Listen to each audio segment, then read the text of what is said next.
예, 안녕하세요. 방금 소개받은 김욱PM입니다. 지금 피지컬 AI 담당하고 있고, 그러니까 혁신 글로벌 표준화 사업을 담당하고 있습니다. 그래서 일단 늦은 시간까지 참여해주셔서 감사드리고요. 오늘 설명드릴 내용은 그 4개 사업입니다. 그래서 50분 안에 4개 하는 거 쉽지 않을 것 같긴 한데요. 한번 순서대로 가보도록 하겠습니다. 그러니까 먼저 혁신 사업들, 그러니까 뭐 개요를 말씀드리면은 어떻게 보면은 그 젊은 연구자들한테 그 혁신적인 아이디어를 갖고 있으면은 지원해주는 과제입니다. 그래서 최대 11년까지 지원해주는 과제가 되고요.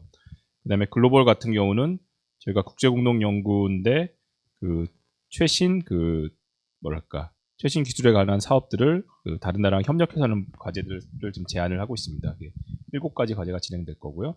그다음에 표준화는 또 마찬가지로 그 디지털 6대 그 신기술이 있는데 그 중에서 그 AI하고 AX 중심으로 이번에 그 과제 그 기획을 하였습니다. 그래서 한 표준화 과제는 한 10개 정도 나갈 예정이고 끝에는 그 피지컬 AI 그 과제 하나 나갈 예정입니다. 그래서 피지컬 그뭐 과제 규모는 되게 클 예정이고요. 그래서 전체 43개 과제가 이 사업에서 설명되도록 하겠습니다. 네, 먼저 그 혁신 중에 디지털 콜럼버스 프로젝트부터 설명을 드리도록 하겠습니다. 뭐 기본적인 개요들도 있지만 간단하게 이 부분 말씀드리면 사실은 혁신이라는 거는 뭘 바꾸는 게 아니라 그 고객이 원하는 가치에 맞게 어떻게 보면 수단 방법을 가리지 않고 그 고객 가치를 실현하는 것입니다. 그래서 그 R&D에서 혁신이라고 하면은 그 새로운 제품 개발을 해서 그 고객에게 제공하게 되는 거고요. 특히 혁신에서 좀 3요소 같은 경우는 그 고객 가치를 제공하는 데 있어서 기존에 없던 새로운 거 또는 이제 장기적으로는 다수 수요자들한테 이득 제공하고 또 대량 생산도 가능해야 된다. 그러니까 가격이 낮아야 된다는 거죠. 그러니까 아주 비싼 제품을 공급하면 안 된다는 얘기고요. 그다음에 이런 혁신할 때는 정말로 처음에 시작할 때 그게 시작하는 거죠. SF 소설처럼 이게 가능해? 말도 안 되라는 데서 시작해서 나온 것들이 사실 지금 제품화되고 저희가 그 개발을 하고 있다고 보시면 될 것 같습니다. 뭐 예전에는 인간 내의 동작 모사 기계라고 표현돼 있지만 이게 따지면 결국 인공지능이 되는 거고요. 그다음에 이제 저희가 그 노령화 되더라도 뭐 나이 들어서까지도 건강하자는 의미에서 암 예방 백신이나 치매 백신 또 서울 뉴욕을 1시간 30분 만에 돌파하는 비행기 이거는 이미 40년 전에 개발이 됐습니다. 그래서 X-15라는 비행기가 있고요. 나중에 이제 그 달이나 화성까지 여행 가는 것들도 그런 것도 어떻게 보면 말도 안 되지만 이 부분을 어떻게 도전할까 끌고 가는 게 바로 혁신이라고 생각합니다. 그래서 뭐 혁신의 대표 모델은 다파라고 지금 아실 것이고요. 그러니까 미국의 다파로부터 그 사실은 다파는 맨 처음 시작할 때 그 러시아에서 스푸트니크를 먼저 쏘면서 그 여기에 대응하기 위해서 미국에서 지금 만든 게 되는 건데 뭐 가장 큰 목적은 전쟁에 대비하는 거죠. 근데 그 설립 목적 중에 그게 있습니다. 다른 나라가 우리를 기술적으로 놀라게 하지 않는다. 그 기술적 우월성을 우리는 항상 유지한다라는 게 있고요. 근데 이제 그렇게 시작했지만 이후에 컴퓨팅하고 커뮤니케이션, 드론으로 로봇으로 분야를 변경을 했고요. 그런 대표적인 사례로 인터넷 원래 국방에서 시작을 했지만 수요는 인터넷이나 GPS, 그다음에 지금 자율주행차, 뭐 스텔스, 드론, 그다음에 이제 보이스 어시스턴트 기술이 바로 이 다파에서 나온 것입니다. 근데 이 공통점은 뭐냐면 물론 나중에 그 뭐랄까 국가 주도로 만든 기술이지만 그 민간까지 확대됐다는 것도 있지만 처음 시작 부분은 그거였습니다. 그러니까 보면은 진짜로 이 뭐랄까 되게 절실한 질문이 있어야 됩니다. 이 문제를 안 풀면 어떻게 되지? 라는 거. 사실은 그 이 다파의 가장 큰 첫 번째 질문은 그거였습니다. 그러니까 그 러시아가 스푸트니크를 쐈을 때 스푸트니크에다서 ICBM을 쏴서 미국으로 쏘면 우리나라가 망할 텐데 이걸 어떻게 막지라는 정말 절실한 데서 시작을 한 거거든요. 그러니까 저희 혁신이라는 것도 바로 그것처럼 좀 절실한 것에서 시작해야 되지 않을까 그렇게 생각을 하고요. 뭐 뒤에 가면 제가 좀 더 얘기하면 저희도 이런 대한민국이 보면은 되게 절실한 문제들이 지금 있습니다. 보면은 인구 위기로 인해서 그 저출산이라던가 초고령화 문제로 지금 생산력 부족하다는 문제를 겪고 있고요. 그 다음에 지정학적으로도 상당히 저희가 그 중간에 있기 때문에 위기가 있는 거고 또 미중 기술 패권 경쟁이 심화되면서 공급망 위기도 있을 것이고 그 다음에 첨단 산업에서 기존에 저희가 10년 전, 20년 전에서는 통신에서 주도권을 가져왔는데 새롭게 열린 AI라던가 아니면 뭐 AI 반도체 여기서도 경쟁력을 우리가 유지할 수 있느냐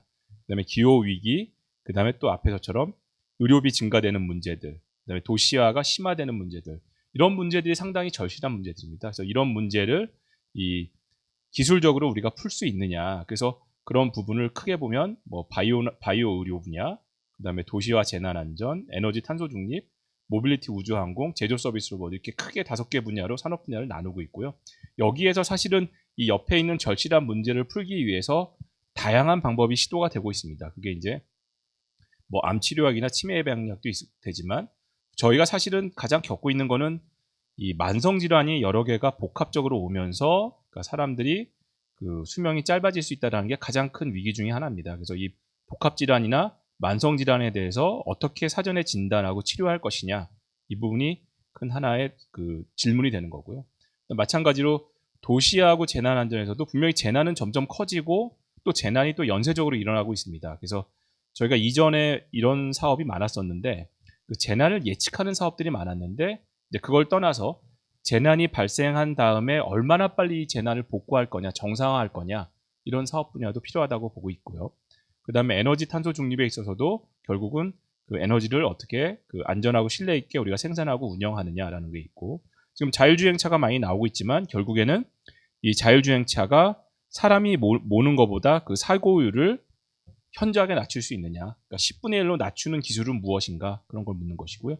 그 다음에 앞에서 그 생산력, 노동력 감소가 있으니까 이 부분에서도 우리가 고민하는 거는, 그러면 여기에 대비해서 그 사람이 중간에 개입하지 않고 자율로 그 만들 수 있는 공장을 어떻게 설계할 수 있느냐, 이런 부분들의 문제가 있을 것입니다. 물론 이것에 대해서 그 그 오른쪽에 있는 것처럼 여러 가지 요소 기술로 뭐 알려진 뭐 디지털 기술들, 뭐 AI, 반도체, 통신, 사이버 보안, 양자, 미디어, 디지털 융합이고, 더 내려가면 우리가 중분류, 소분류의 이런 기술들이 있을 것입니다. 그러나 저희가 이제 혁신이라는 거는 앞에 있는 절실한 문제를 풀기 위해서 어떠한 기술이든 어떤 요소 기술이든 제한을 두지 않습니다. 그 요소 기술로 이걸 풀 수 있다면 그 사업에 대해서 저희가 그 뭐랄까, 어떻게 보면은 신진 연구자가 여기에 도전을 했을 때 이 연구를 하고, 그 다음에 이제 회사도 창업을 하고, 그 연구실이 되게 월드베스트한 연구소가 되는 데까지 지원하는 게 이 사업의 목표가 됩니다. 그래서 본 과제는 앞에서 말씀드린 것처럼 일단 대상은 신진 연구자 대상입니다. 그래서 연구실 단위의 혁신 요소 기술에서 나중에 실제 기술을 사업화하는 것까지 풀사이클 지원하는 사업이 되는 거고요. 그래서 저희가 혁신 전주기를 지원한다라고 지금 하고 있습니다. 그래서 처음에는 저희가 시드 연구로 2년을 지원하게 되고요. 그다음 점차 물론 이게 경쟁형이 됩니다. 시드 연구 뒤에는 경쟁형으로 저희가 20%에 대해서 리더 연구해서 연 2억, 3억씩 지원을 하게 되고요. 그 다음에 또 다시 경쟁을 해서 혁신 연구는 4년간 해서 보면은 연 6.5억. 그래서 어떻게 보면은 총 저희가 8년간 이걸 지원할 수 있는 과제가 되고요. 뭐 그 합계로 보면은 대략 뭐 30억이 넘는 그 과제를 저희가 지원하면, 어떻게 보면 새롭게 내가 박사학위를 받고 조교수로 임용이 됐을 때 이렇게 지속적으로 지원이 되면은 하나의 어떤 그 랩이 크게 성장할 수도 있고, 또 회사를 창업해서 그 사업화도 할 수 있을 것 같다라고 해서 이 사업을 디자인하게 됐습니다. 그래서 이 사업은 그 시드 연구를 총 100개를 지원하게 됩니다. 그러니까 상당히 그 기회의 문을 많이 넓혀 놓은 것이고요. 그 다음에 이제 점차 리더 연구는 20개, 그 다음에 혁신 연구는 4개까지 가게 되고요. 그래서 올해는 지금 2차 년도여서 올해 25개 과제를 선발할 예정입니다. 그래서 앞에서 말씀드린 이런 문제에 대해서 결국에는 뭐 최종적으로 목적은 저희가 한국에서 이런 어떻게 보면 우리가 R&D 패러독스라고 얘기하는데, R&D는 열심히 하는데 그 시장에 상용화가 잘 안 된다라는 문제가 한국하고 유럽하고 일본하고 다 겪고 있는 상황입니다. 근데 이거를 좀 어떻게 보면은 지속적으로 지원해서 사업화까지 할 수 있도록 해서 가치 중심으로 미래 혁신을 주도하겠다라는 목표를 갖고 있고요. 그래서 아시는 것처럼 근데 좀 더 올해는 국가에서 AI G3를 표방하고 있는 것처럼, 사실 AI라는 기술을 이런 새로운 어떤 기술 산업 분야, 기술 분야, 뭐 AI랑 통신이랑 결합을 하고 AI랑 보안을 통해서 저희가 새로운 서비스, 고객 가치를 만든다는 의미에서 이 두 개의 AI와 어떤 산업 기술의 결합은 혁신에 이른다라는 어떤 주도할 수 있다라고 제안할 수가 있습니다. 그래서 물론 이게 혁신 요소 기술이기 때문에 저희가 처음에는 과제 금액 지원이 작게 시작을 합니다. 그러니까 1.25억씩 연 지원을 하다가 그 다음에 3억 지원하고 6억 5천이 됩니다. 그러다 보니까 이 과제 제안서를 작성하실 때 가능하면은 앞에 있는 문제, 나는 어떤 문제를 풀겠다라고 하고 거기서 특히 지금 가장 버틀넥이 되는 기술은 무엇이고 그 기술을 풀어보겠다라고 해서 그 제안하실 때 혁신 요소 기술에 제안을 해줬으면 합니다. 왜냐면 저희가 1천년도 실행했을 때 그 요소 기술보다는 패키지로 하는 그 제안이 많았었습니다. 그거보다는 요소 기술이면 특히 요소 기술 중심으로 제안을 했으면 좋겠고 사실은 이 오른쪽에 있는 그림처럼 이런 요소 기술에서 내가 브레이크드루를 이루면 그 성능 개선이 뭐 비례형으로 이루어진다던가 아니면은 그 뭐 컴퓨팅 자원이라던가 필요한 자원을 조금 써서 하는 경량 최적화로 성능을 개선하겠다는 것도 있을 것이고 아니면 같은 자원에서 성능을 올리는 한계 돌파형 그러니까 어느 부분으로 나는 혁신 요소 기술을 하겠다라는 부분도 방향도 정해주시면 좋을 것 같습니다. 그래서 앞에서 말씀드린 것처럼 5개 분야에 대해서 많은 질문들이 있겠지만 절실한 문제들이 있겠지만 그 중에서도 올해 사업에 저희가 포커스한 거는 사실 올해 포커스도 하지만 작년과의 연속선 상에도 있습니다. 그래서 위에서 보면은 뭐 6대 혁신 요소 기술 어느 걸 사용해도 되고 근데 저희가 핵심 문제는 이 건강과 관련해서는 복합 질병을 예측하고 예방하고 관리하는 그 기술을 제안을 요청드리고요. 두 번째는 이 복합 재난에 있어서는 재해재난 예측이 아니라 재해재난을 어떻게 빨리 회복 탄력할 것이냐, 현장에서 어떻게 빠른 시간 내에 정상화할 것이냐, 그 다음에 이제 이 자율주행 같은 경우는 그 사람 대비 10분의 1로 감소하는 그 미래 자율 모빌리티 안정성 향상을 위한 기술은 무엇이냐, 그 다음에 이제 인구 축소 대비해서는 그 아까 말씀드린 것처럼 그 AX 기반 제조가 지금 확대되고 있는데 여기서 전주기 제로 터치를 달성하기 위한 기술은 무엇인가? 그리고 이제 최근에 사실 보안 사고가 많이 벌어지고 있습니다. 그래서 마찬가지로 보안 사고도 벌어지지만 AI, AX 관련된 그 어떻게 보면 서비스들이 많이 나타나고 있습니다. 근데 가장 큰 문제는 저희가 그거를 안전하고 신뢰성 있게 쓸 수 있느냐. 그래서 이런 그 보안 사고 대비 자율 탐지하고 대응 가능한 산업별 네트워크 보안 기술 제안을 이렇게 요청을 드립니다. 그렇게 해서 각각 보면은 저희가 올해 25개 선정하게 될 거고요. 그러면은 이 5개 분야입니다. 그다음에 목표들은 다 그 건강 수명은 10년, 그다음에 사고율은 10분의 1 감소, 생산성은 200% 향상이고요. 첫 번째 과제는 그러니까 같은 내용 다시 한번 얘기하게 됩니다. 질문을 앞에서 드렸고요. 절실한 질문이 우린 뭐였고, 그러니까 고령화 및 환경 변화로 개인이 2개 이상의 만성 질환을 동시에 보유하고 있을 때 이 질병 발생 이전 단계에서 위험을 조기에 탐지할 수 있는 그런 기술을 요청드리고요. 이거를 AI랑 결합해서 그 제안을 하셔도 될 것 같습니다. 근데 밑에 연구 목표에 보면은 이 목표는 방법의 예시입니다. 이거를 하라는 얘기는 아닙니다. 그러니까 이 문제를 풀기 위해서 이런 식으로 어프로치를 한 사례가 있다라는 걸 봐주시면 될 것 같고요. 그러니까 결국에는 그 맞춤형 건강지능 관리 모델이라는 걸 제안해서 어떤 경우는 뭐 질병하고 환경, 유전체, 라이프로그를 이용해서 그 데이터 분석 통해서 복합 질병의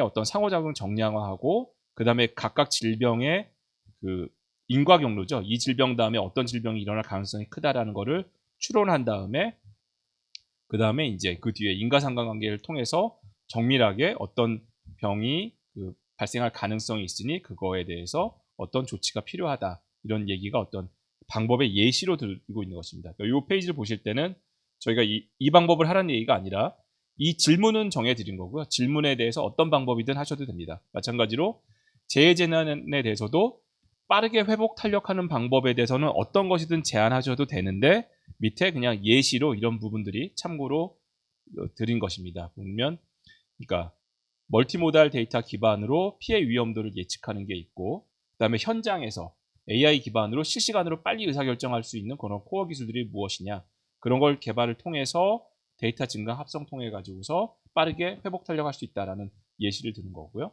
세 번째 같은 경우도 보면은 이제 앞에서 그 미래 모빌리티에서 그러니까 사람 대비 그 위험도를 10분의 1 또는 안전성이라는 걸 관점을 뒀을 때 여기서도 마찬가지로 그 지금 그 자율주행차 또는 자율 모빌리티가 어떤 액션을 했을 때 그것에 대해서 설명 가능한 AI 기반 자율 운용 기술을 제안하실 수도 있고요. 또는 그 전체 그 엔드투엔드 기반으로 센싱 인지 판단 제어 기술, 뭐 최근에 많이 나오는 엔드투엔드 VLA 기술 같습니다. 그 다음에 AI 시뮬레이션 기반으로 안전성 판단하는 기술들, 이런 부분들도 부분적으로 제안을 하실 수가 있습니다. 그 다음에 제조 같은 경우는 아까 제로 터치를 말씀드렸고요. 고위험 고난, 우리가 이런 제로 터치를 하더라도 기존의 산업용 로봇이 하던 걸 그대로 대체하려는 건 아닙니다. 그러니까 사람이 하는 활동인데 그 중에 고위험 고난도 이 서비스에 대해서 어떻게 안전하게 작업 미션을 수행할 것이냐. 그래서 보면은 위험 요소 정의에서 AI 기반 위험 인지 기술 또는 그 위험 예측 및 환경 특성 기반의 안전 제어를 쓴다던가 아니면 뭐 로보틱스 디지털 트윈 IoT를 융합해 가지고서 전주기 제로 터치 자율주행 수행하는 그런 신뢰도 평가 체계를 만든다던가 이런 부분들은 예시가 됩니다. 하지만 위에 있는 것처럼 그 필요성에 대해서만 충족하시는 요소를 제안하시면 됩니다. 마찬가지로 지금 보안에 대해서도 산업별 네트워크 보안을 AI 기반으로 푸는 디지털 혁신 요소 기술 개발을 제안을 요청드리고요. 여기서는 예시로 뭐 각 산업별 아마 보안 프로토콜이 있을 것 같습니다. 거기에 대해서 좀 멀티 도메인으로 공통으로 또는 특화 보안 모델 개발하는 게 있을 것이고요. 그 다음에 AI를 활용해서 비정상회의를 예측하고 탐지하는 것. 이번 CES에서도 이런 그 혁신상 받은 업체 중에 이런 기술을 보여준 회사들이 있었던 것 같습니다. 그러니까 AI를 활용해서 보면은 비정상회의 예측하고 탐지하고 대응하는 기술들.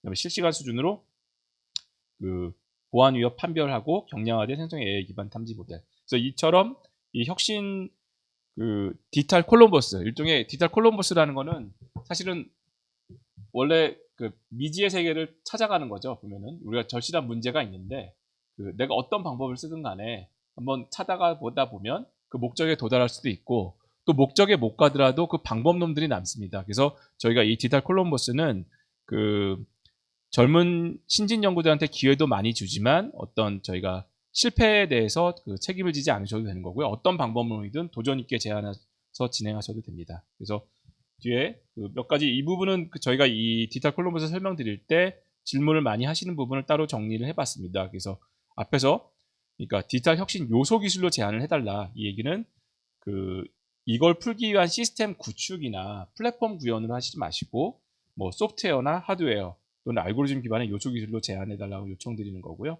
그 다음에 두 번째도 마찬가지로 앞에 있는 우리가 그 5가지 분야에서의 어떤 절실한 문제를 말씀드렸고 그 문제를 해결하기 위한 핵심 요소 기술 발굴로 해달라는 거고 그 다음에 여기서 또 하나는 뭐냐면 문제는 저희가 드렸고 이 문제에 대해서 어떻게 문제에 대해서 풀 것이고 그러니까 성능 목표는 어떻게 가져갈 것이다. 이 부분에 대해서는 이 제안자께서 작성을 해주셨으면 합니다. 그리고 다른 사업과 달리 이 혁신 과제 중에 하나로 그 연구개발 계획서는 5페이지 이내로 제안합니다. 그래서 그 페이지 수는 그 다른 사업 보통 통상 20에서 50페이지 그 이상 쓰게 되는데 이거는 5페이지로 정확하게 그 안에는 내가 그 연구개발을 하는 필요성, 그다음에 목표가 뭐고, 그다음에 그 목표에는 도전성, 창의성, 혁신성이 좀 부각될 필요가 있습니다.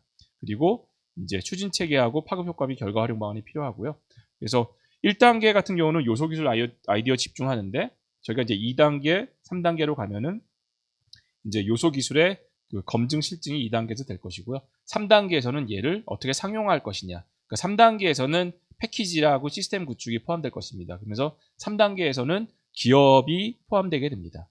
그 다음에 앞에서 말씀드린 것처럼 신진 연구자의 정의가 있습니다. 이거는 학술진흥법 제2조 5호에 나와 있는데 그러니까 신준 연구자는 그 조교수 임용된 지 5년 이내 또는 박사학위 취득 후 10년 이내인 연구자가 이 사업에 지원을 하실 수가 있습니다. 예, 여기까지가 혁신 그 디지털 콜럼버스 사업에 대해서 말씀드렸습니다. 요 설명이 끝나고 뒤에서 저희 담당하시는 팀장님하고 그 연구원님께서 답변해 드릴 것입니다. 추가적인 질문에 대해서는요. 두 번째 사업에 대해서 말씀드리겠습니다. 이거는 국제공동연구에 대한 사업이 되는 것이고요.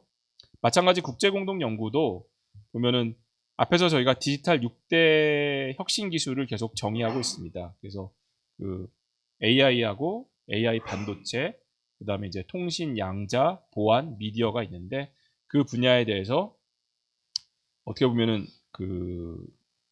우리 한국이 가지고 있지 않은 기술을 확보하거나 또는 우리가 주도하고 있는 기술을 외국에 확산하거나 그런 목적 또는 그러니까 새롭게 연구되는 분야인데 저희하고 동등한 어떤 전략국들이랑 같이 협력하는 부분 거기를 같이 타겟으로 하고 있습니다. 국제공동연구는 보시면 그 과제 스타일이 저희가 세 가지를 정의하고 있습니다. 하나는 별도 과제형이라는 건 조인트 콜이라는 게 있고요. 그다음에 공동기관형, 일반형이 있는데 이 중에 조인트 콜은 뭐냐면 한국하고 저희랑 파트너되는 대상 국가하고 보면은 전체를 같이 공동으로 어떤 과제를 진행할지, 어떤 기술을 같이 개발할지 기획하고 공모하고 평가를 같이 하게 진행하게 됩니다. 이 경우에 별도 과제 같은 경우는 국제공동연구에서도 저희가 펀딩을 1대1로 하게 됩니다. 그러니까 저희가 만약에 30억을 내게 되면 상대국도 30억을 내게 하고 그 다음에 상대국에서도 같이 이 부분에 대해서 기술을 개발해보자라는 어떤 커미트먼트가 있기 때문에 어떻게 보면은 약간 동력을 갖고 움직일 수 있는 형태가 되는 거고요. 공동기관형은 한국에서 지원하는 과제인데 한국에 있는 연구개발기관과 해외 연구개발기관에 대해서 한국에서 둘 다 지원하게 됩니다. 이 경우는 국내에서 100% 펀딩하게 되고요.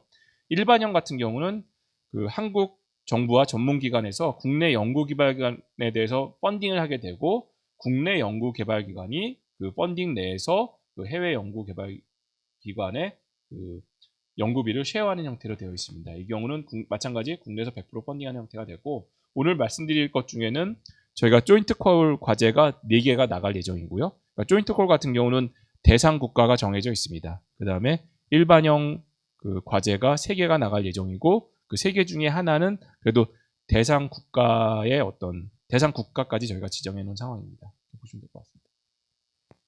최근에 국제 현황은 뭐 많이 보시는 것처럼 이 기술 패권 경쟁도 엄청 심화되고 있지만 한편으로는 자국 우선주의도 2025년부터 심화되는 걸 볼 수가 있을 것 같습니다. 그래서 자국 우선주의 중심으로 핵심 기술, 공급망까지 확보하는 게 패러다임이 전환되고 있고요. 또 미국이나 중국에서 보시는 것처럼 AI나 6G에 대해서는 글로벌 규범이나 표준에 대해서도 각 국가가 선점하려고 지금 하고 있습니다. 또 한편으로는 뭐 기후 위기라던가 뭐 사이버 위협 또는 저희가 뭐 AI에서 보는 딥페이크 같은 문제에 대해서는 글로벌하게 같이 공동 대응하자라는 문제도 있고요.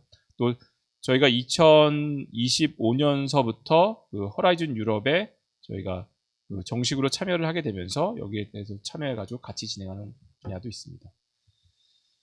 또 국내 같은 경우는 국내 동향입니다. 그러니까 국내 동향은 저희가 이제 이 국제 공동 협력을 통해 사실은 우리가 모든 기술을 다 할 수 있다라는 거는 그건 오만입니다. 그러니까 저희가 분명히 갖고 있지 못한 공백 기술들이 있는 것이고요. 그다음에 새로운 기술에 대해서도 같이 진행을 할 때 보면은 시너지가 날 수 있는 기술들이 있습니다. 이 부분에서는 전략적으로 국제 협력해서 부족 기술 보완할 필요가 있는 것이고요.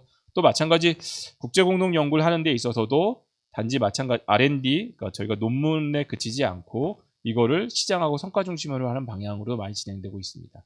앞에서 허라이즌 유럽 준해연구 가입에 대해서는 말씀드렸습니다. 네, 이거는 이제 국제 글로벌 R&D 예산이고요. 그러니까 작년 24년, 25년 대략 저희가 전반적인 동향입니다. 그러니까 저희 과제에 대해서 말씀드리면 그러니까 과기정통부의 지금 보면 AI, ICT의 글로벌 R&D의 투자 규모 같은 경우는 지금 총 규모는 1248억이 되고요. 이 중에 이제 국제공동연구가 이제 97억이 있고 또 마찬가지로 국제협력으로 기술 개발하는 부분이 있고 그 다음에 이제 인재 양성에서 국제협력에 해당하는 부분 또 표준화도 글로벌 과제의 일환으로 지금 보고 있습니다. 이 중에서 지금 보면은 국제공동은 좀 97억 대략 100억 정도가 되고 그러니까 올해는 저희가 7개의 신규로 15.65억이 나갈 예정입니다. 그래서 말씀드리면 마찬가지 국제공동연구에서도 저희가 미래 방향은 사실 현재 이런 이슈들이 있습니다. 그러니까 핵심 기술에 대해서 우리도 자체적으로 공급망 확보하는 거, 그 다음에 이제 주요 기술들, AI나 차세대 통신에 대해서는 글로벌 시장 선도하고 확산하는 거, 그 다음에 글로벌 현안 공동 대응하는 이 문제에 대해서 어떻게 풀어가겠다. 이 그림을 보시는 방법은 왼쪽에는 그러니까 주요 주제가 3가지가 있는데 왼쪽은 현재 문제점들을 얘기하는 겁니다. 그러니까 뭐 공급망 리스크 이런 문제가 있다던가 첨단 기술 장벽이 심화된다던가 표준 선점을 통해서 시장 지배를 한다던가 이게 왼쪽 문제가 되고요. 그 문제를 앞으로 우리가 그 3년, 5년에 갖춰서 어떻게 풀어가겠다라는 얘기가 됩니다. 그래서 핵심 기술 공급망 확보는 아무래도 이 분야에 대해서 가장 앞서 있는 나라들, 그러니까 미국이나 독일, 영국과 같이 그 AI 의사결정이라던가 양자 이 부분 같이 협력하게 될 것이고요. 그다음에 국내에서 잘하고 있는 기술 또는 탑티어에 속하는 기술들에 대해서는 차세대 통신이나 AI에 대해서는 저희랑 같은 그 고민을 하고 있는 그러니까 전략적으로 협력 국가들에 대해서는 저희가 6G라던가 AI 또는 AX 확산하는 부분에서 협력해서 풀어가겠다라는 게 있는 거고요. 또 아까 말씀드린 것처럼 딥페이크와 같은 어떤 안전 신뢰 문제, 그 다음에 이제 실제로 저희가 제조 AX를 했을 때 거기에 디지털 취약점, 그러니까 보안 리크에 대해서 어떻게 대응할 것이냐 이런 부분에 대해서는 이제 싱가포르라던가 독일, 미국과 협력해서 진행해서 궁극적으로는 국제 협력을 하는 이유는 저희가 그 글로벌로 그 디지털 기술 주권을 확보하는 것을 목표로 하고 있습니다. 그래서 이런 목표로 저희가 이제 26년에는 주요 기획과제가 디지털 혁신기술 국제공동연구 7개를 추진하게 되고요. 여기에는 그 AI 기술에 대해서 2개, 그 다음에 산업 활용 혁신 AI에 대해서 1개가 있고, AI 안전 신뢰 관련해서 1개, 그 다음에 이제 그 6G하고 오픈랜 관련한 차세대 통신 과제가 2개가 있고요. 그 사이버 보안 쪽 관련해서 AI 보안성 강화하는 과제 1개에서 총 7개 사업이 나갈 예정입니다. 그래서 이런 그 저희가 이제 기획하는 과정에서는 그 어떻게 보면은 각 나라, 우리나라랑 그 저희랑 협력하고 있는 나라랑 그러니까 협력의 그러니까 비교 분석을 통해 가지고 저희가 대상으로 한 나라는 어떤 기술의 장점이 있고 그 나라와는 어떤 기술을 지금 협력하는 게 좋은지를 정의한 글로벌 R&D 전략 지도가 있습니다. 그래서 글로벌 R&D 전략 지도를 기반으로 해서 우리가 뭐 AI는 뭐 미국, 캐나다, 영국이랑 한다든지, 그다음에 통신에 대해서는 뭐 미국, 그다음에 이제 기존의 통신을 잘 해왔던 그 뭐죠 핀란드라던가 스웨덴이랑 협력한다든지 이런 부분을 정리해서 전략적으로 지금 국제공동 연구 기획을 해가지고 진행을 하게 됐습니다. 그래서 AI하고 차세대 통신, 사이버 보안 쪽 기술을 진행할 예정입니다. 그래서 좀 국제공동 연구는 전체 과제 기간은 30개월이고요. 보면은 그 과제 규모는 총 그러니까 한 10억에서 12억 사이가 되고 연 2억에서 3억 5천 정도 1년간은 3억 5천이고요. 보면 이제 시작하는 시점이 이제 그 5월이냐 7월이냐에 따라서 1차 년도에만 금액이 적게 됩니다. 그래서 첫 번째 과제는 그 캐나다 쪽에서 그 AI 쪽 기술이 많이 앞서 있기 때문에 이미 근데 저희가 지금 보면은 뭐 미국이라던가 그 각 나라와 지금 협력하는 과제는 지금 한 30건 이상 지금 진행이 되고 있습니다. 이건 신규로 진행하게 되는 거고요.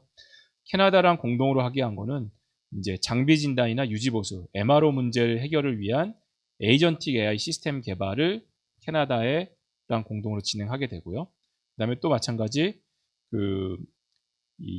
어떻게 보면은 피지컬 AI랑 관련된 내용이 되는데 그 중에서 안전한 인간과 로봇 상호작용 구현을 위한 그 시뮬레이션하고 실세계 융합 학습형 VLA 모델 개발 이 부분이 아마 그 시뮬레이션으로 두고 있는 게 보면은 저희가 이 과제비 규모를 생각할 때 그러니까 로봇을 다 만드는 것까지 포함하고 있지는 않습니다. 그래서 어떤 이 인간 로봇 상호작용을 시뮬레이션으로 하고 나중에 이제 심투리얼을 줄일 수 있는 그런 VLA 모델을 개발한다까지가 아마 과제가 될 것이고요. 그다음에 세 번째 같은 경우는 이 부분은 일반형 과제로 나가게 됩니다. 그러니까 어떤 협력 국가랑 같이 하셔도 되고요. 근데 아무래도 그 AI의 원천 기술에 해당하는 것입니다. 보면 뉴로모픽이라던가 아니면 최근에 뉴로 인스파이어드 그 AI 기술이 되기 때문에 이거를 저희가 공통으로 생물학적 신경망, 기하 분석을 활용한 차세대 인공신경망 설계 및 최적화 기술 개발이고 이 부분에 아무래도 AI를 잘하는 국가들, 미국, 뭐 캐나다, 그다음에 뭐 영국, 프랑스, 뭐 각각 기관들이 있을 것입니다. 보면 뭐 영국은 알란 튜링이 있을 것이고, 뭐 프랑스는 인니아, 그다음에 독일은 뭐 DFKI, 그다음에 미국의 각 그 AI를 잘하는데, 그다음에 캐나다도 마찬가지 토론토 대학 이런 데처럼 협력 채널은 그 자유롭게 제안을 하실 수가 있습니다. 그다음에 기존에 이제 그 통신을 잘하는 나라가 이제 핀란드입니다. 핀란드랑은 그 상호 공동 기획을 통해서 그 AI 기반 개방형 6G NTN 랜 기술을 개발해보자. 그러니까 이 부분은 뭐냐면 그러니까 위성 통신을 지금 non terrestrial 네트워크라고 하는데, 그러니까 이제 non terrestrial 그 랜 기술을 지금 같이 개발해보자. 근데 AI를 이용해서 그 이 랜을 지능화하는 부분이 될 것입니다. 이 부분은 이제 핀란드랑 같이 진행을 하게 되고요. 그 다음에 이제 5번째 있는 거는 그러니까 멀티모달 쪽인데, 저희가 보면은 이제 이거는 뭐 멀티모달이기 때문에 사실은 다 커버를 합니다. LLM이든 뭐 VLM이든 새로 나오는 뭐 그 멀티모달, 뭐 라지 멀티모달 랭귀지, 라지 멀티모달이 될 수 있고, 여기서 근데 이제 어떻게 보면 롱테일 문제를 풀기 위한 겁니다. 그러니까 예를 들면 저희가 그 초고대 언어 모델을 만들더라도 메인 랭귀지는 잘 됩니다. 예를 들면은 뭐 영어라던가 아니면 중국어, 스페인어 이런 것들은 잘 되지만 그 어떻게 보면 우리나라랑 협력을 원하는데 그 나라의 그 언어를 쓰는 게 많지 않아서 뭐 우리가 뭐 UAE일 수도 있고요. 아니면 같이 협력하는 나라가 그 다른 작은 나라일 수도 있는 거죠. 보면요. 아시아에 있는 작은 나라일 수도 있고, 그런 문제가 잘 되는 거는 기존에 이제 그 어떻게 보면 파운데이션 모델에서 어떻게 파인 튜닝해서 이게 되게 할 것이냐. 이건 언어의 예를 든 것이고요. 꼭 언어 말고도 그 나라별로 어떤 롱테일 문제들이 있을 것입니다. 그 롱테일에 해당하는 뭐 언어나 뭐 문화나 아니면 산업이라던가 이런 문제를 푸는 것까지 하는 거. 그러니까 저자원 태스크에 대해서 어떻게 경량화하고 경량 학습을 통해서 잘 되게 할 것이냐, 이런 기술을 개발하는 거를 그 마찬가지 일반형으로 어느 국가랑 같이 제안하셔도 됩니다.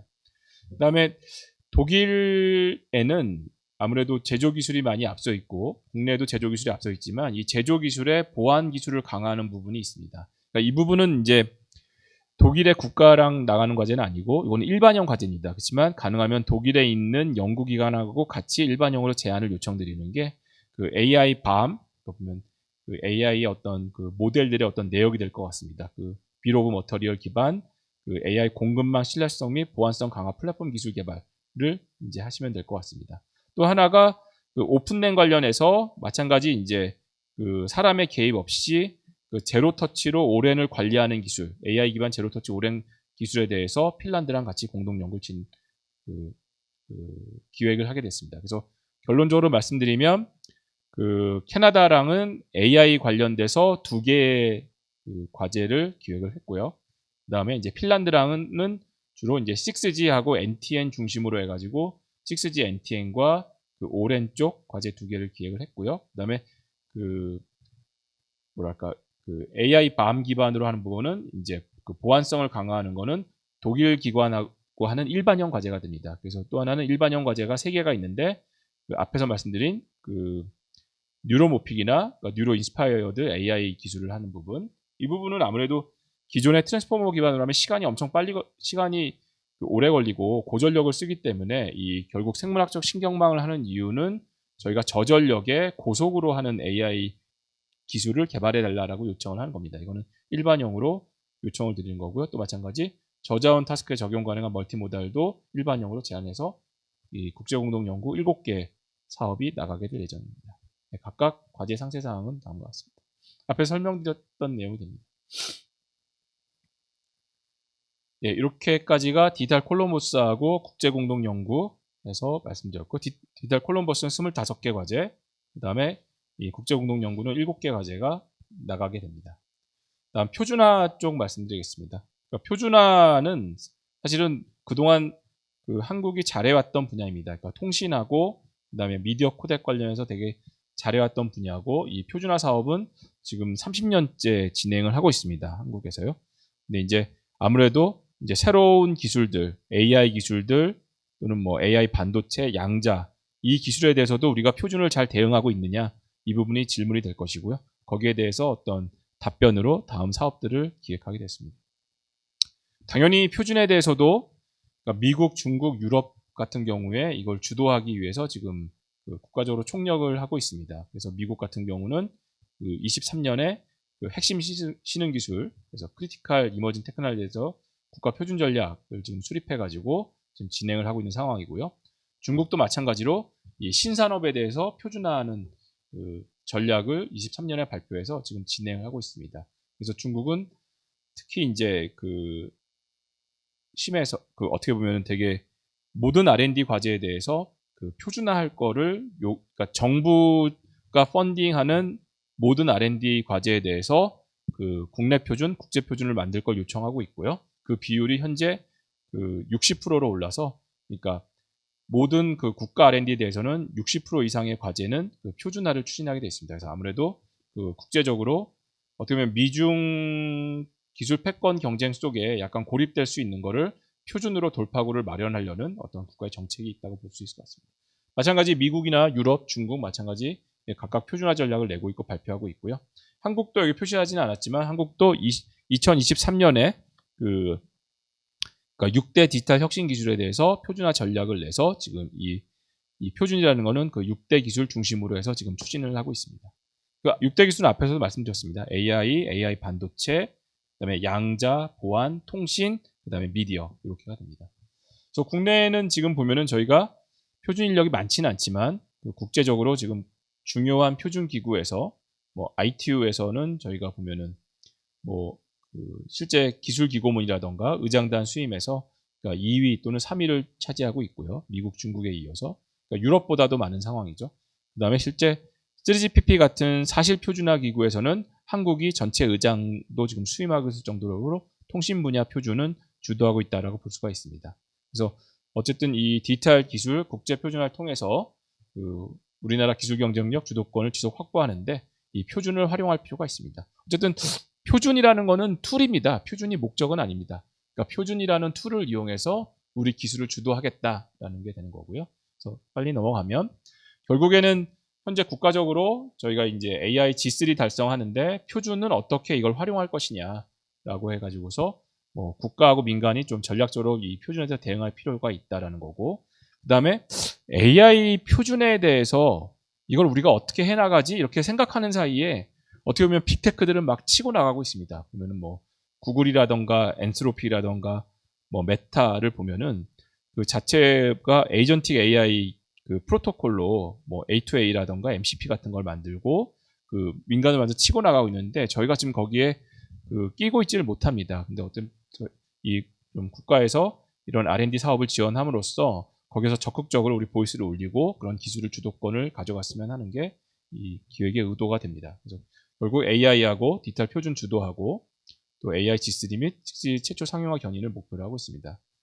또 하나는 뭐냐면 새롭게 지금 이번 CES에서도 젠슨 왕이 피지컬 AI의 챗GPT 모멘트가 지금이다라고 이야기한 것처럼 그 얘기는 피지컬 AI가 이제 막 시작하고 있다라고 보시면 될 것 같습니다. 누가 먼저 이 기술을 앞서간다. 물론 미국 쪽이 앞서간다고 보일 수도 있지만 서로 같은 출발선상에 있습니다. 마찬가지 이 피지컬 AI 표준화에 대해서도 누가 주도권을 가져갈 거냐 이 부분에 대해서 저희가 장기적으로 준비해야 되지 않을까 생각을 합니다.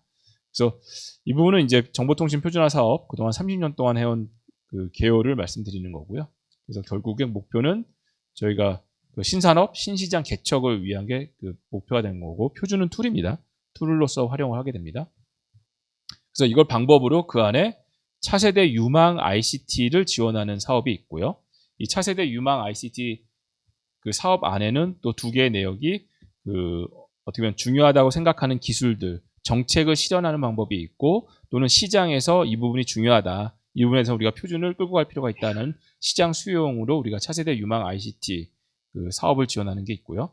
또 하나는 중장기 표준 전문 연구실이 있습니다. 표준이라는 거는 이게 짧은 시간이 아니라 긴 호흡을 갖고서 준비해야 되기 때문에 저희가 새로운 기술 분야가 있을 때 AI가 있다던가 아니면 새롭게 도시에 필요한 IoT 기술들, 시티버스라고 하는 건데요.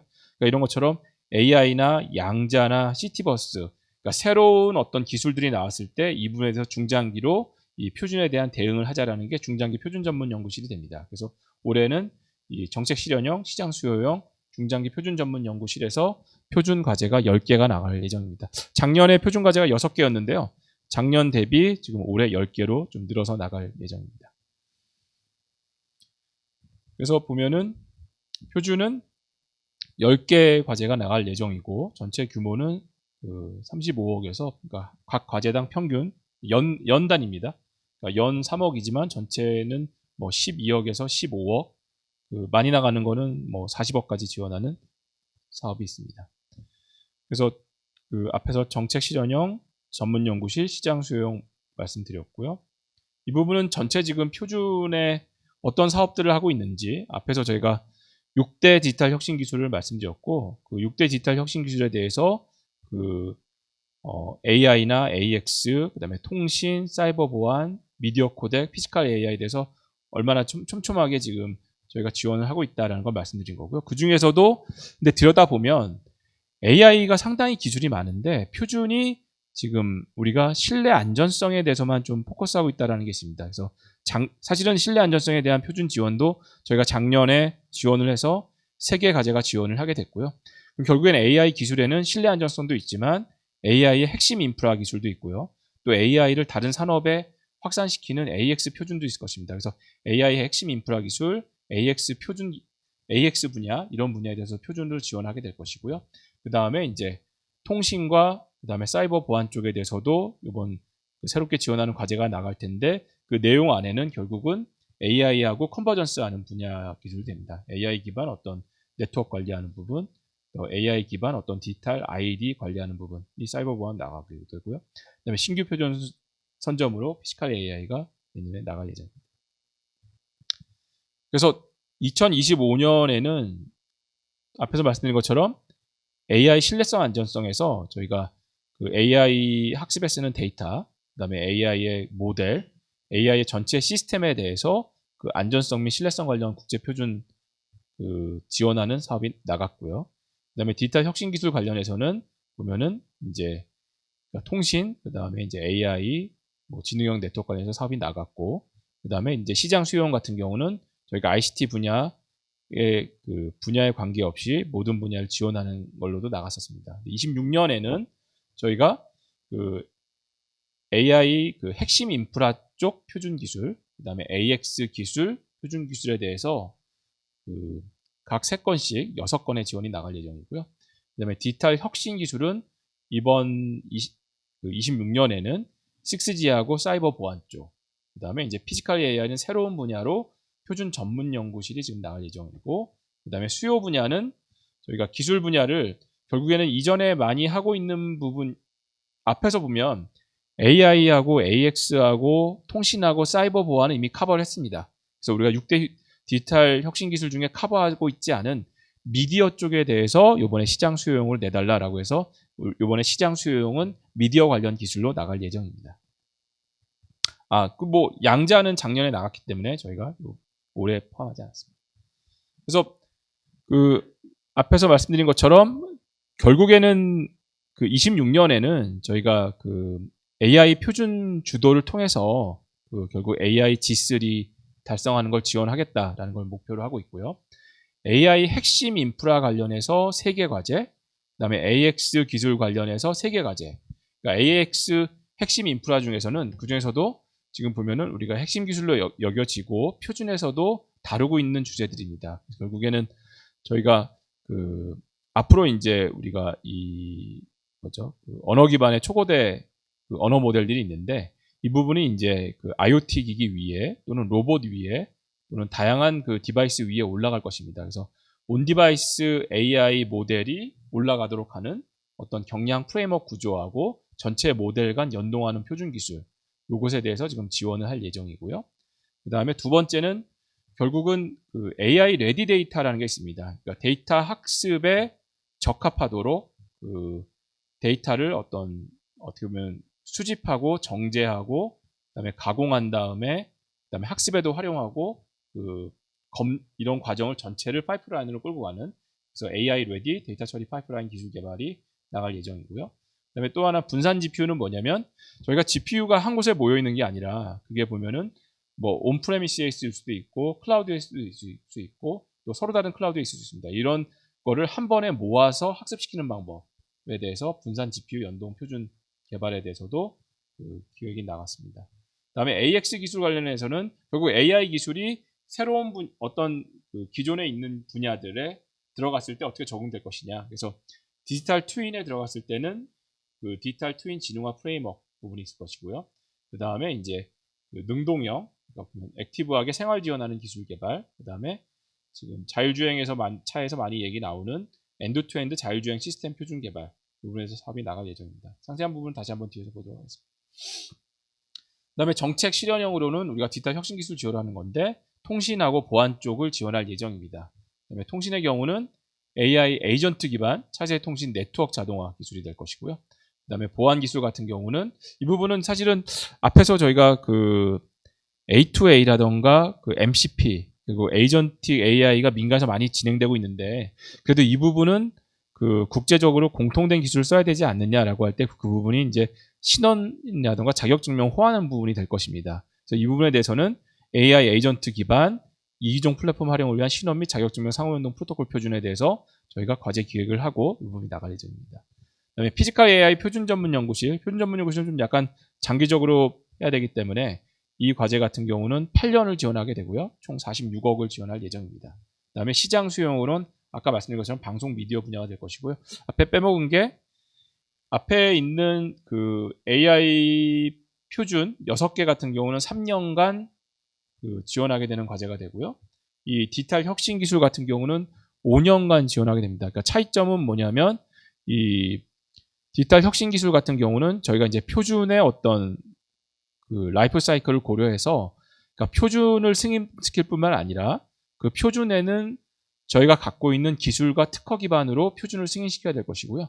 그래서 그 특허가 승인된다는 것까지 포함해야 됩니다. 그래서 그 특허가 그 등록되는 기간까지 포함해서 5년간 지원하게 되고 이 과제에 대해서는 저희가 35억을 총 지원, 22억을 지원하게 됩니다. 그래서 5년간 지원하는 과제입니다. 그래서 앞에 3년짜리하고 5년짜리 표준 과제가 서로 다른 거 한번 지적해드리겠습니다. 앞에서 말씀드린 것처럼 온디바이스 AI 경량 프레임워크는 앞에서도 설명을 드렸는데 경량형 온디바이스 AI 프레임워크의 구조하고 구성 요소, 연동 메커니즘이 성능 평가를 규정하는 표준 개발을 해야 되는 거고요. 이 경우에 중점 표준 단체는 저희가 지정을 했습니다. 가능하면 이런 단체에서 표준 활동을 해달라. 근데 여기에 기술한 데 말고 다른 표준 단체도 포함할 수 있습니다. 그러나 그 연구 제안서에는 여기 기술한 표준 단체 중에 하나는 반드시 포함해달라고 그 명시를 했습니다. 그래서 그 ITUT의 SG20이나 SG13 또 그 AI 표준을 주로 하는 그 JTC1의 SG42처럼 여기에서 최소 하나는 그 할 거를 명시하고 다른 기관 하는 것도 포함할 수가 있습니다.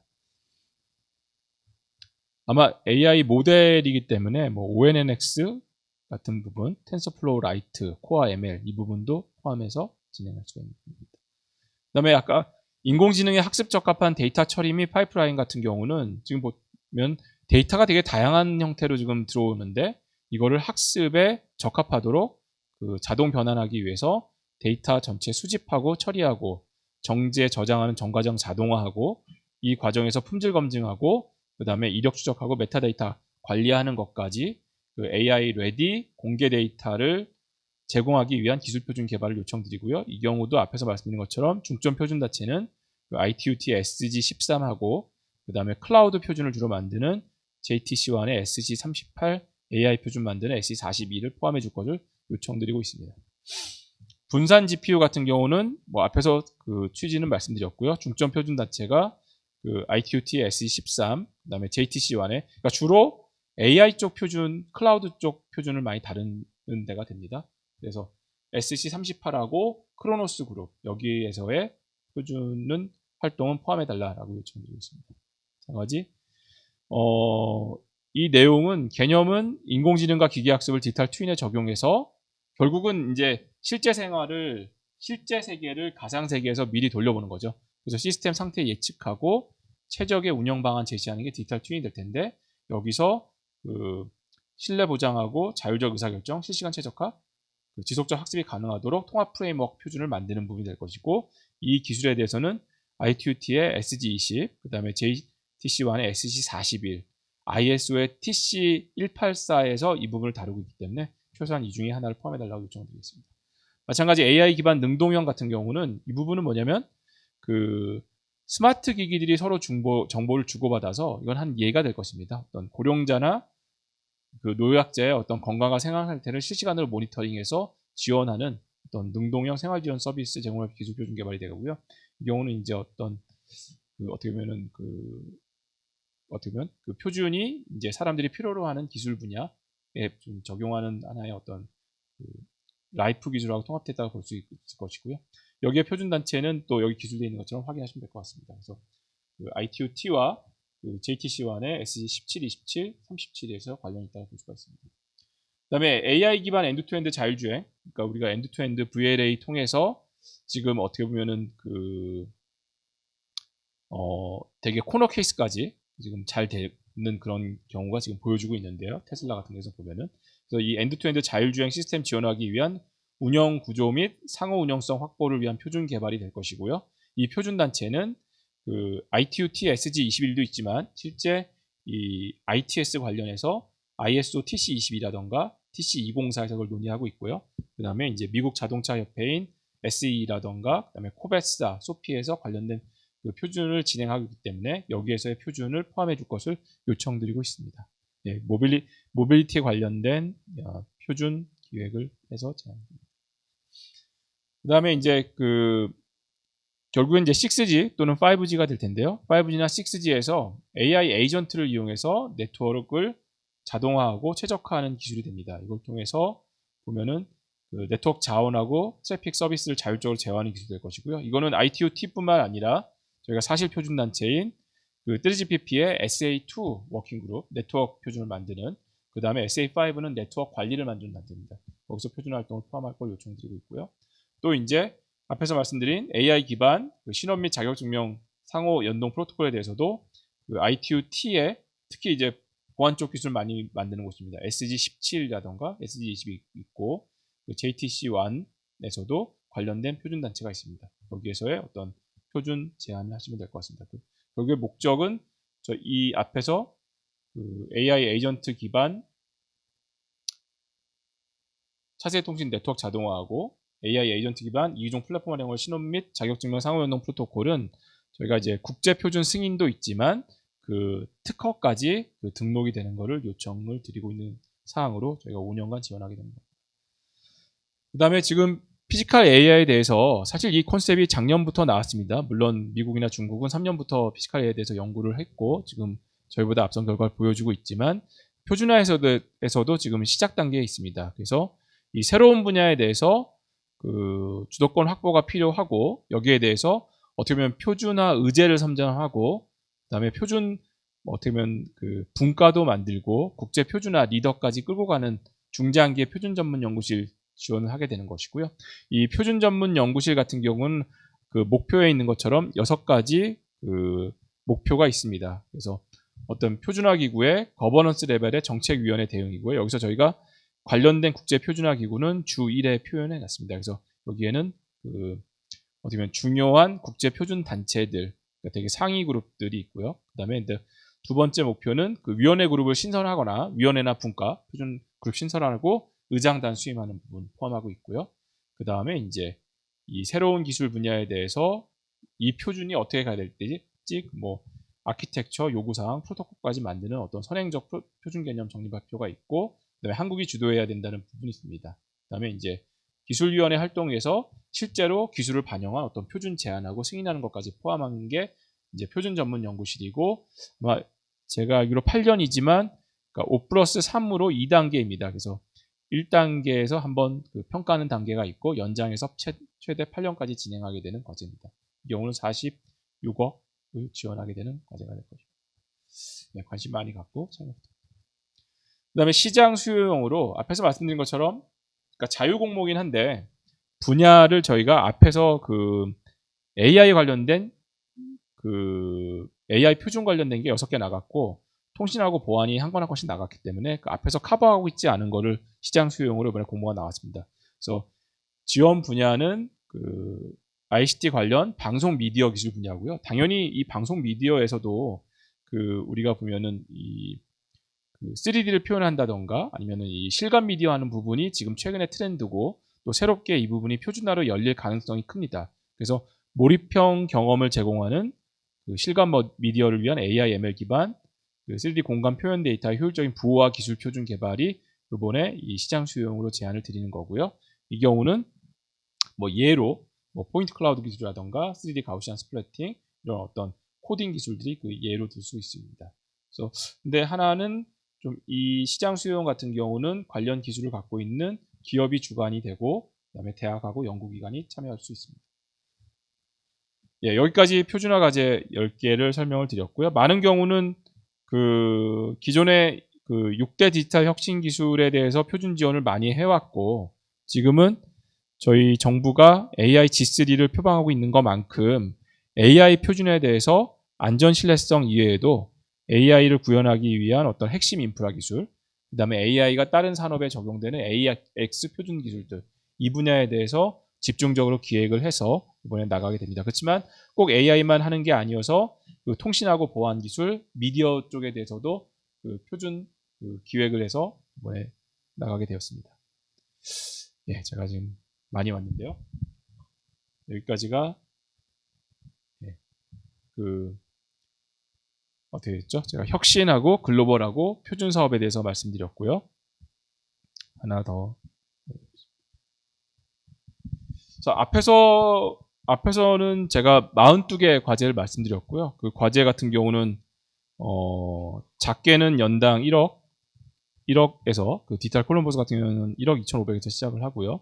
또는 뭐 크게는 연간 뭐 5억 정도 되는 과제고 뭐 8년이면은 45억까지 지원하는 그런 과제인데 피지컬 AI는 조금 저희가 지금 시작 단계고 이거를 잘 준비해야 되지 않나 그런 생각에서 과제가 그 한 개 과제가 나가게 될 것이고요. 대신 과제 규모가 좀 큽니다. 그래서 그 올해 그 26년에 그 150억이고 그 27년에는 190억에서 그러니까 340억짜리 과제가 나갈 예정입니다. 좀 피지컬 AI에서 중요한 기술을 좀 어떻게 보면 콘소시엄 기반으로 해서 개발을 요청해서 한국이 여기에서 그 포지션을 가져가야 되지 않을까 그런 의미로 뭐 나가기 전에 뭐 피지컬 AI에 대해서 어떤 전체적인 동향을 말씀드리면 피지컬 AI 정의가 있습니다. 그래서 당연히 실제 물리 세계랑 상호작용하고 인식 추론하고 자율적으로 행동해서 물리 시스템에 구현된 AI를 피지컬 AI라고 하고요.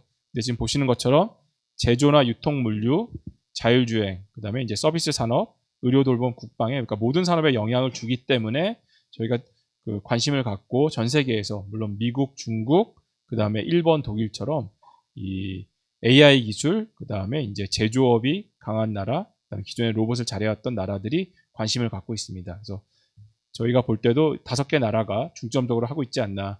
그러니까 미국, 중국, 대한민국, 그다음에 일본, 독일이 될 것입니다. 근데 피지컬 AI 적용 범위를 보면 사실은 물리 세계랑 상호작용한다는 의미에서 꼭 그 휴머노이드로만 제한할 필요는 없을 것 같습니다. 휴머노이드 될 것이고요. 서비스 로봇도 될 것이고 그 다음에 제조에 이미 들어가 있는 어떤 그 로봇 팔들에 대해서 우리가 그 비전하고 AI로 인한 그 판단을 하고 그 다음에 행동까지 토큰까지 생성한다라면 이 부분도 피지컬 AI로 볼 수 있고 피지컬 AI 자율주행도 이 분야로 볼 수가 있습니다. 그래서 피지컬 AI에 내가 어느 분야를 볼 것이냐 그것을 적용 범위로 생각할 수가 있습니다. 물론 그렇지만 공통적으로는 앞에서 되게 피지컬 AI를 뭐 길게 정의했지만 짧게 정의하면은 어쨌든 그 AI 기반으로 해서 행동이 토큰으로 나오면 피지컬 AI라고 볼 수가 있습니다.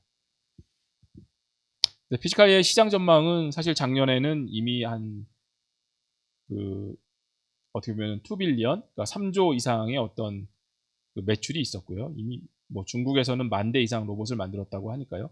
그 다음에 이 성장 속도가 빨라서 그 2035년에는 아마 그 200조 이상, 그러니까 뭐 우리 돈으로 하면은 뭐 280조 이상, 그 다음에 2050년에는 뭐 5 트릴리언 이상. 그래서 저희가 25년에는 그러니까 결국엔 연구 개발한 게 초기 시장 수용 단계였지만 2035년에는 이 피지컬 AI의 중요 핵심 시장들 그 부분이 제조나 물류, 그다음에 자율주행, 홈 서비스 핵심 시장하고 산업 섹터가 성장할 걸로 보고 있고요.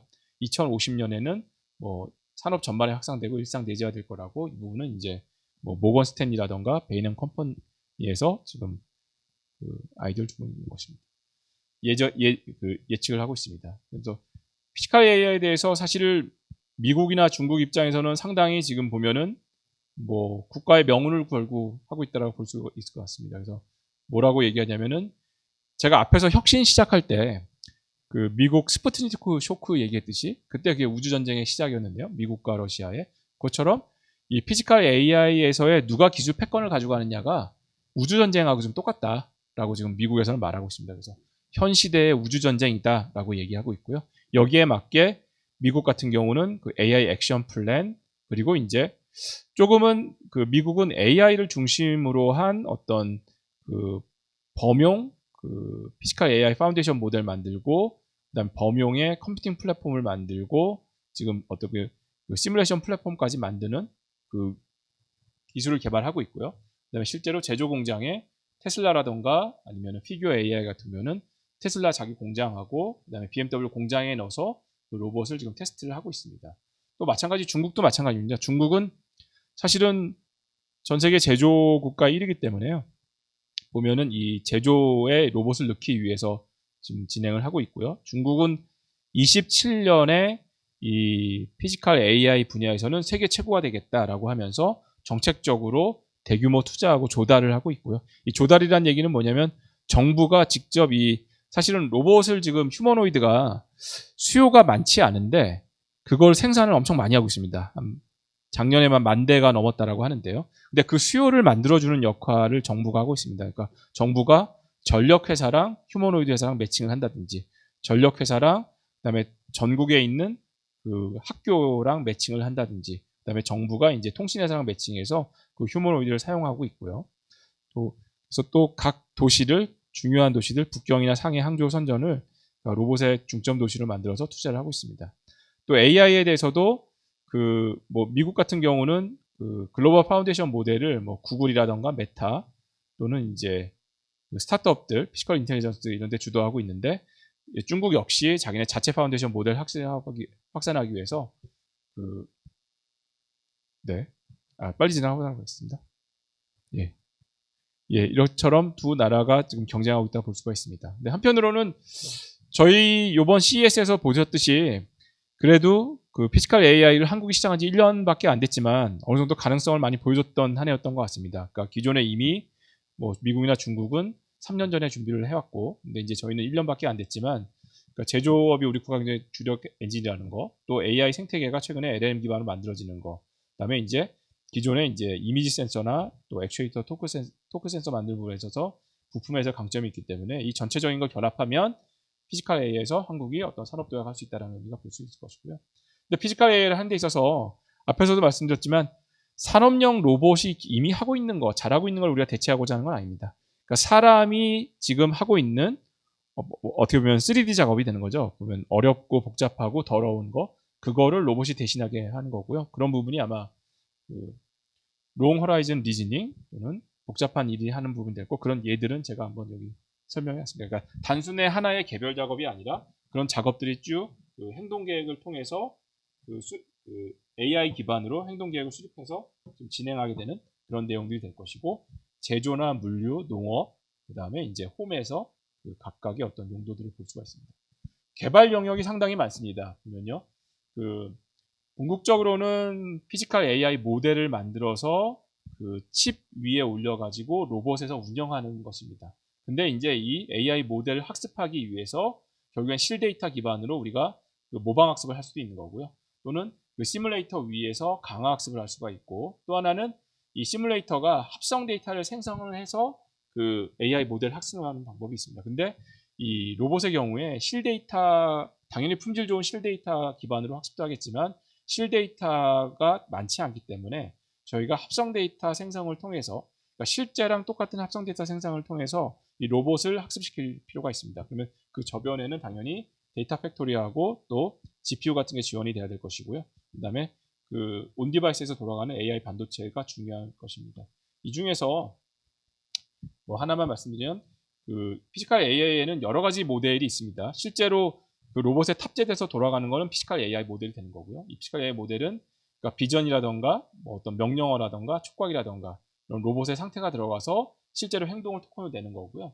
근데 이 피지컬 AI 모델을 그 학습시키기 위해서 월드 모델이 활용될 수가 있습니다. 그래서 월드 모델은 밑에서 정의한 것처럼 그 어떻게 보면은 시간에 따라서 환경하고 에셋의 동적 변화를 예측해서 그 다음에 다음 행동을 스스로 계획하고 결정하는 AI를 월드 모델이라고 하는데, 이 보면은 그 시간에 따른 환경과 에셋 그러니까 동적 변화 정보를 기반으로 해서 AI 모델을 학습시킬 수가 있습니다. 그래서 월드 모델에서는 그 월드 동작이 현재 시점을 기준으로 해서 그러니까 미래의 어떤 행동 궤적들을 예측하게 되는 게 월드 모델이 하게 되는 거고요. 물론 월드 모델을 크게 보시는 분들은 어떤 다양한 시나리오를 생성하는 거 또는 환경 변화에 대응하는 거, 월드 생성하는 것을 포함하고 있지만 우선적으로는 저희가 피지컬 AI 모델을 학습시키기 위한 그 월드 동작을 예측하는 부분, 이거 예측을 할 때 이 부분은 물리법칙하고 정합이 돼야 된다라는 부분이 포함되어 있습니다. 그래서 뭐 말씀 많이 들으셨을 테지만 어떤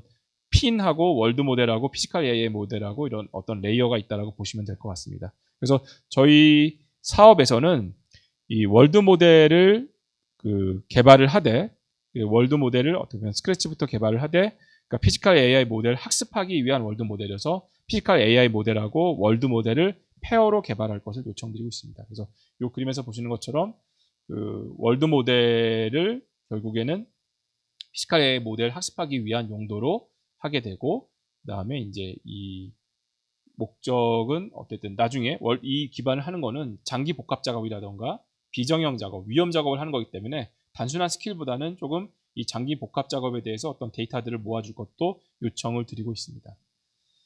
뒤에 있는 것들은 좀 제가 시간 관계상 그 피지컬 AI의 중요한 기술이 많을 텐데, 데이터 수집 센터, 그다음에 안에 들어가는 그 온디바이스 AI 반도체, 그다음에 실제로 액추에이터하고 그다음에 이제 이 센서들, 이 부분이 중요한 기술이 될 것입니다. 근데 어쨌든 저희가 하고자 하는 바는 어떻게 보면 빠르게 현재 있는 기술로 현재 있는 성능의 MPU, 현재 있는 그 뭐 외산 월드 모델을 이용해서 개발할 수도 있겠지만, 어떻게 보면은 이 풀스택에 대해서 우리가 기술 자립화가 필요합니다. 보면은 이 기본적으로 국내에 있는 데이터를 기반으로 학습할 거기 때문에 여기에 대해서 어떤 보안성도 필요하고요.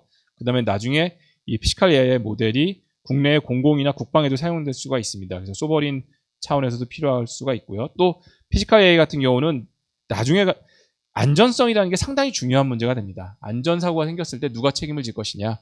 그렇기 때문에 이 피지컬 AI 모델 같은 경우는 그 어느 것보다 저희가 그 독자 모델 확보를 해야 된다 생각을 해서 이런 풀스택 기술 자립화를 통해 가지고 많은 산업 분야, 제조업, 물류, 농업, 의료 보건에 적용할 수 있습니다.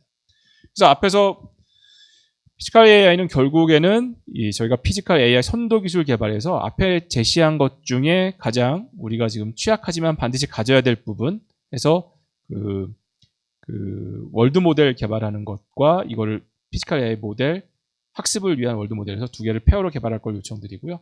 그러니까 26년에는 이 한 개 사업으로 150억 규모로 나갈 예정입니다. 그래서 앞에서 조금 말씀드리면 같은 개념입니다. 결국에 피지컬 AI 모델 강화 학습을 위한 월드 파운데이션 모델 개발로 그 두 개 월드 모델의 어떤 요구사항, 로봇 파운데이션 모델의 요구사항이 있고요. 사실은 월드 모델에 대해서는 여러 가지 얘기가 앞에서 있을 수 있다 제가 말씀드렸습니다. 근데 현재 우리는 한 중간 단계에 있어서 월드 모델로 이 어떻게 보면 그 피지컬 AI 모델 시스템 1이 될 수 있고 시스템 2가 될 수 있는데 걔에 대한 어떤 그 학습하는 부분에 활용할 수가 있고요. 저희는 궁극적으로 뭐 앞으로 한 4년, 5년 더 빨라질 수 있지만 월드 모델이 온 디바이스에서 돌아가는 타임도 미래의 기술에는 될 거라 생각합니다. 그러나 현재 포커스하는 건 3단계 모델 학습용으로 월드 모델을 쓰겠다라는 거고요. 여기에 대해서는 개발 내용은 그러니까 월드 파운데이션 모델. 근데 사실은 이 과제 기간이 2년이기 때문에 그 뭐랄까 아주 범용으로 당연히 만들면 좋겠지만 아주 넓은 범위에 저희가 좀 한정을 줬습니다. 그러니까 저희가 제조라는 강점, 물류라는 데 활용하기 위해서 실내에서의 어떤 복합적인 일을 하는데 중심으로 해서 월드 파운데이션 모델을 만들어 달라.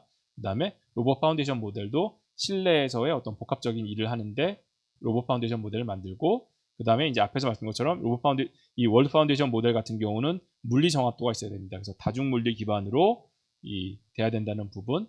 그 다음에 이제 여기 관련한 그 월드 모델 안에는 환경도 들어가고 로봇도 SS로 들어가야 되고요. 이 로봇이 만지는 부품이나 이런 것들도 다 모델링돼서 들어가야 됩니다. 그래서 이 시뮬레이션을 위한 에셋도 구축을 해야 될 것이고요. 그 다음에 데이터 레이크, 파이프라인 구축하는 것까지 포함하고 있습니다. 그 다음에 그 월드 모델 연계해서 물리적 전이하고 실증하는 것까지. 그러니까 실증은 저희가 이제 이 과제에서는 로봇을 만드는 걸 요구하진 않지만 어떤 뭐 로봇을 뭐 산다던가 또는 로봇을 시뮬레이션 안에서 구동한다던가 이 방법을 통해서 실증하는 것을 보여주시면 될 것 같습니다. 예, 2년 동안 진행하게 되고요. 340억 규모로 진행을 하게 되고 앞에서 과제 기획에 대해서는 말씀드렸습니다.